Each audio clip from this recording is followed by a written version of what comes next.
E aí, vamos fazer nosso sono bíblico? É a segunda parte de hoje, moçada. Estamos falando de Levítico, do capítulo 8 até o capítulo 10. Gente, que conteúdo estrondoso. Acompanha aqui. No capítulo 8, nós estamos verificando a consagração de Arão e de seus filhos para o ofício sacerdotal. Você observa que os sacerdotes só podiam, a partir de agora, serem descendentes de Arão. Eles não podiam possuir defeito físico, porque tinha todo um processo de pedagogia inserido no sentido de anunciar que Jesus não possuía defeitos, ovelha perfeita, né? Enfim, sacrifício perfeito. E também eles deveriam funcionar como intercessores, apresentando os sacrifícios ali, auxiliando o povo a se aproximarem de Deus. O papel do intercessor, na verdade, é aproximador. E aí os filhos de Arão, com Arão, deveriam estar desenvolvendo este papel. Levítico capítulo 8 deixa isso muito claro. Mas não dá para pedir para o povo ir à consagração se eles mesmos não fossem consagrados. Por isso você percebe no versículo 23 do capítulo 8, a declaração de que Moisés tomou o sangue do sacrifício ali realizado e colocou o sangue do novilho sobre a ponta da orelha direita de Arão, sobre o polegar da sua mão direita e sobre o polegar do seu pé direito. Ou seja, cabeça, mão e pé, cabeça, mão e pé, pensamentos, ações e caminhos percorridos em consagração ao Senhor, sangue coordenando a mente, sangue coordenando o trabalho das mãos e sangue coordenando a caminhada, sangue do Cordeiro, determinando os pensamentos, as ações e os percursos da vida. Então, que haja sangue do Cordeiro na sua mente, nas suas mãos, nos seus pés, no seu corpo inteiro, seja lavado em nome de Jesus, consagrado, santo ao Senhor. Assim eram os sacerdotes, ou pelo menos deveriam ser, assim deveríamos sermos também em nome de Jesus. Você entra no capítulo 9 de Levítico e você percebe Arão reescrevendo a história dele.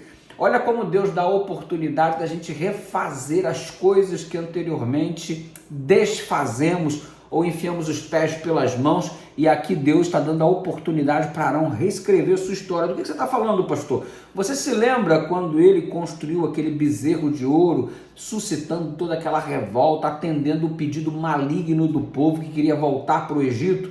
Então, ele fez tudo aquilo quando deveria ter se posicionado de maneira forte, afinal de contas, ele era o responsável por todo o povo, e Moisés havia deixado isso claro, e ele vacilou, ficou com medo do povo e cedeu, abriu mão dos princípios, e agora Deus está dando para ele a chance de reescrever a história. Como? O verso 8 do capítulo 9 diz assim: Arão se chegou ao altar e degolou o bezerro da expiação, que era por si mesmo.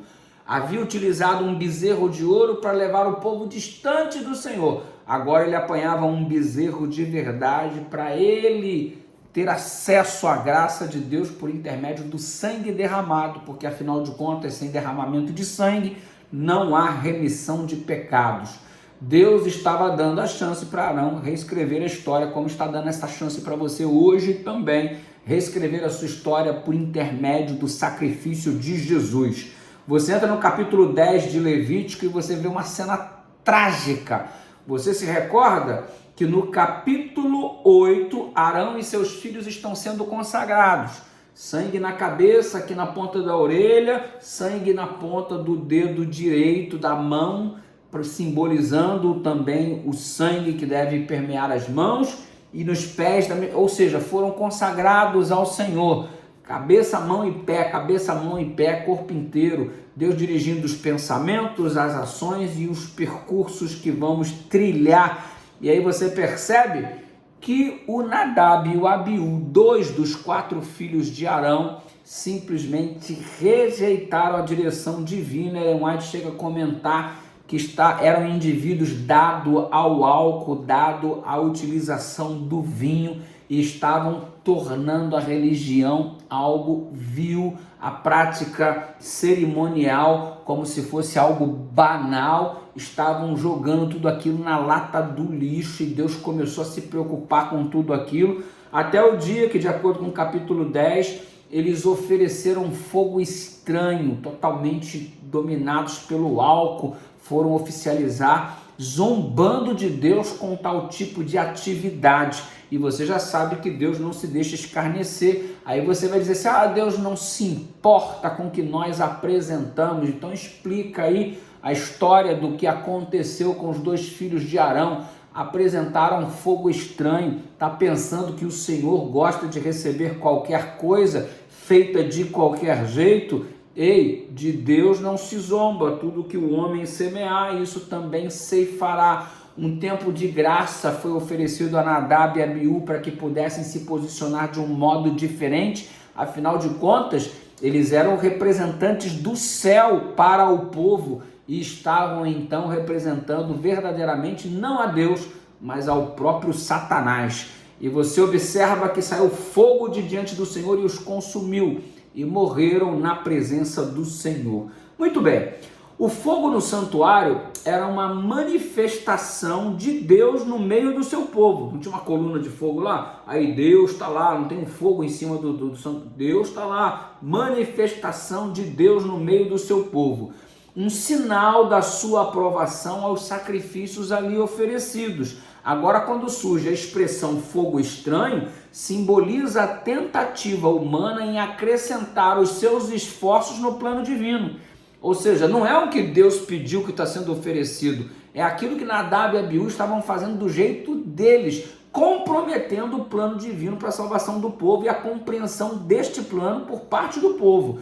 E aí Deus não poderia deixar tudo isso correndo todo este risco, afinal de contas, o plano da salvação estava ali em evidência, e Nadab e Abiú, ao invés de contribuir para a proclamação do mesmo, estavam jogando o mesmo na lata do lixo, e Deus não poderia permitir, porque as consequências seriam drásticas. Já imaginou que começa errado, dificilmente vai dar certo? Se lá no processo embrionário, quando está sendo implantado todo o projeto de sacrifícios para que o povo entenda através dos símbolos a doutrina da salvação, a não compreensão disso era jogar na lata do lixo o processo embrionário, ou seja, poderia comprometer toda a história, e Deus então observa tudo isso e intervém. Nadab e Abiú permitiram que os seus corações fossem tomados pelo orgulho de sua função, acrescentando a adoração, talvez o que lhe fosse mais conveniente e agradável, fazendo o que o Senhor não ordenara, de acordo com o versículo 1.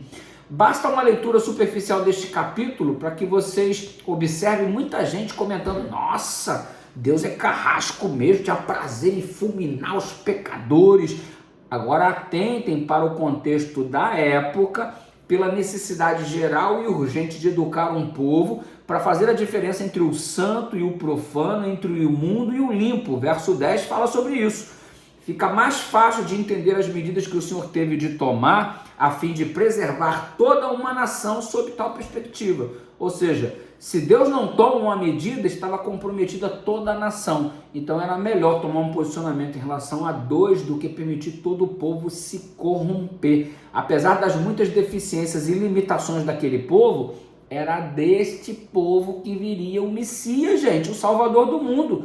O Senhor precisava intervir e impedir que a insensatez de Nadab e Abiú, daqueles recém-sacerdotes, fosse uma causa de apostasia entre o povo, comprometendo inclusive a futura vinda do Salvador, do Messias. Você observa o silêncio de Arão diante do ato divino, de tão terrível tragédia familiar. O Arão, como pai, deve ter ficado arrasado, mas você não o observa murmurando de Deus, reclamando de injustiça por parte de Deus, porque ele sabia os filhos que tinha.